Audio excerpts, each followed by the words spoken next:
Sveiki visi. Manau, nemaža dalis iš jūsų naudojasi tokia programėlė kaip Skype.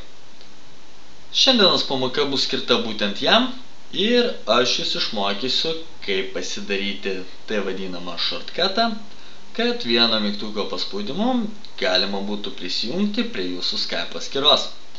Tai labai patogu, jeigu dalinatės kompiuterį su kažkuo tai, kas taip pat naudojasi Skype'u, arba jums reikia daugiau negu vienos programos veikiančios tuo pačiu metu. Taigi, pradėkime. Spaudžiame dešinę, New, Shortcut, spaudžiame Browse ir susirandame mūsų Skype. Jisai bus C diske, jeigu naudojatės 64 bitų sistema, jisai bus aplankę Program Files x86, jeigu 32 bitų sistema, jisai bus Program Files papkutį. Atidarome Program Files papkę, susirandame Skype'ą, toliau Phone ir spaudžiame ant Skype'o ir OK. Tarpelis, backslashas, tai yra atvirkštinis negu naudojamas visur. Rašom secondary,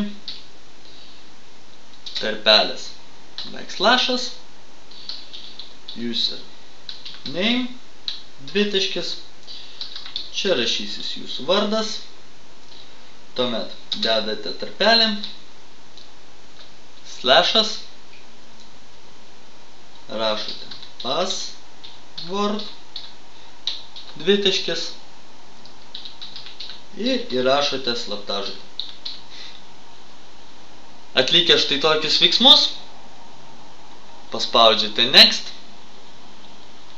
pasivadinate kaip norėtumėt, kad vadintųsi jūsų paskyra, finish ir dabar iš tikrųjų turime keletą Skype. Jungkime vieną, kadangi aš neįrašinėjau savo tikrą slaptažodžią, taigi pademonstruosiu, kaip visą tai veikia.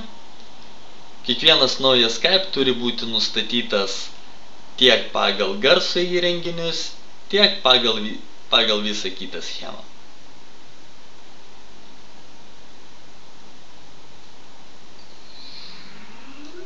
Štai matote, įsijungia mūsų pirmasis.